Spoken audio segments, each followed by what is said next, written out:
परमात्मा ने जो भक्ति करनी है तो भगत की तरह रहना पड़ेगा, बुराइयों से भी बचना होगा और एक बहुत ही साधु भाव में रहना पड़ेगा, किसी की आत्मा नहीं दुखावे।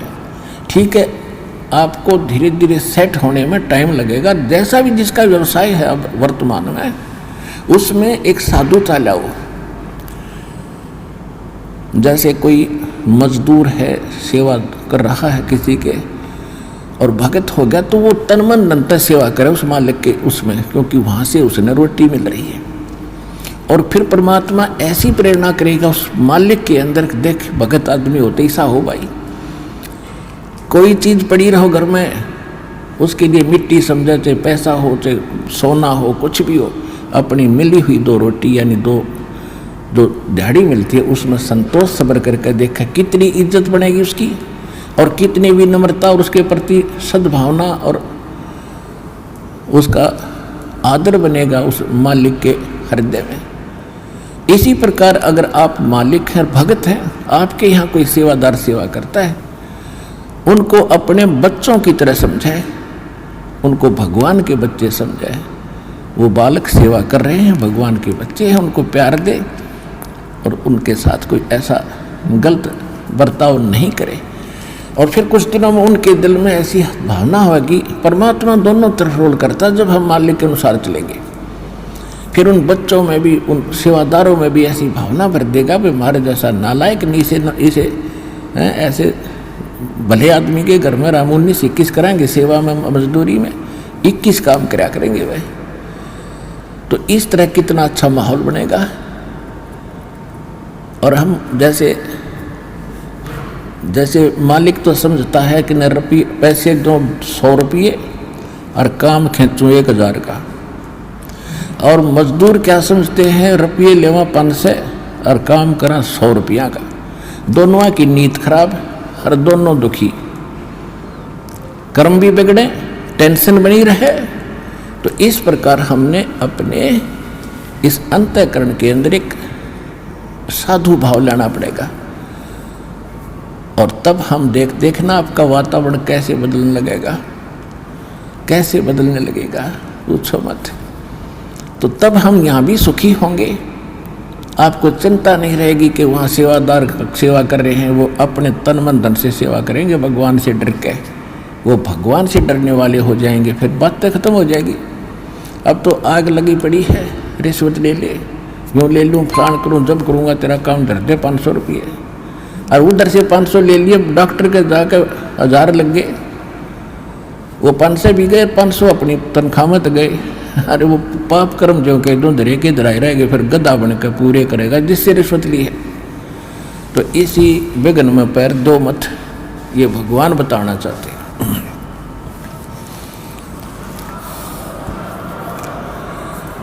और जब आपको ये ज्ञान होगा ना, जहर दिखाई देगा आपको, और जब आप नेक नीति से चलोगे तो पूछो मत। अब दास बहुत देखता है, एक छोटा सा बच्चा ने बोला जी 55 रुपये पाए मैंने पड़े, वो घर पे ले आया, घर वाले बोले ना बेटा हमने नीचे धर दे, अपना दान पात्र में डाल दिए, इस वजह से हम नहीं खाएंगे। अब देख जिसके गिरे थे उसको पुण्य हुआ, अब यहाँ पर भंडारे में लग गए, और वैसे उस पर चौनी खर्च हो रही थी कि उसने विधि का पता नहीं, और वैसे कोई और मिल जाता उसने जाते कह घुट्टी लाओ उसके 55 रुपये की, या कितने मांस मिट्टी खाओ उसको और पाप लगाओ। तो इस प्रकार हमारी नीत साबित होगी, भगवान खुश होगा, और जब भगवान खुश होगा तो फिर कमी नहीं रहेगी। हमने परमात्मा को प्रसन्न करना है, और परमात्मा प्रसन्न होगा तो फिर कमी किस चीज की,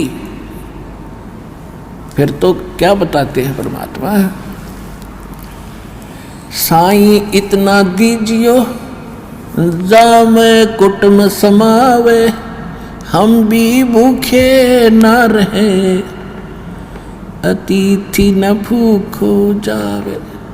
इससे अधिक मांगना इस काल की जेल में हमारी महामूर्खता है कि इतना ही मांग लो बस तुम, इसमें सब कुछ मिलेगा, क्योंकि ये कलयुग है। और कलयुग में मशीनरी जरूरी होगी, तो आप इतना ही मांगो जा में कुटुंब समावे, यानी रिक्वायरमेंट ऑफ द फैमिली, परिवार की आवश्यकताएं, ये है जा में कुटुंब समावे, और हम भी भूखे ना रहें और अतिथि न भूखा जाए। फिर देगा आपको, और फिर रहो मालिक के वचनानुसार चलो। फिर कैसे, जैसे परमात्मा कहते हैं, चिड़ी चोंच भर ले गई, नदी न घट्यो नीर, दान दिए धन घटे नहीं, यूं कह रहे साहिब कबीर।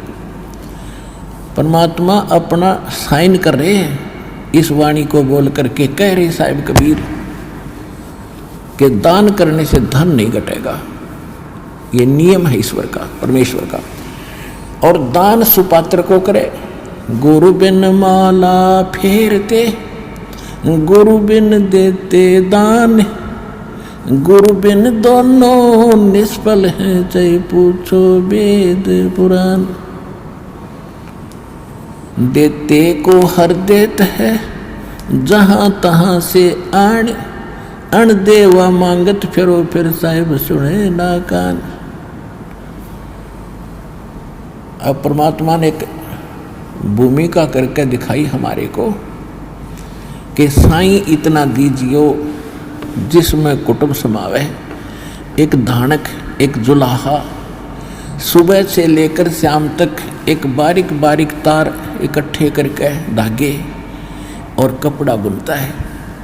एक दिन में मुश्किल से भी 5 फुट 10 फुट बना पाता है, 5 फुट 4 फुट, और बहुत लंबा सैकड़ों फुट का तार वो थान बनाना पड़ता है, ताना बनाते थे, वो हफ्ते में पूरा होता।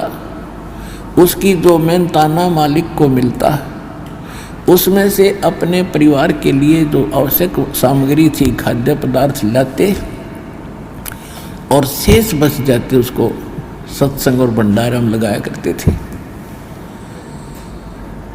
इस प्रकार परमात्मा हमें उदाहरण देते हैं कि इस लोक में आप भगवान की भक्ति अवश्य करो, पूर्ण संत से प्राप्त करके, फिर परमात्मा एक्शन में आवेगा। और वैसे आप ये फार्मूले अपनाओगे तब तो सफल नहीं हो पाओगे, क्योंकि फिर आपके साथ काल रहेगा, ये मन है, और केवल वर्क डन मिलेगा आपको।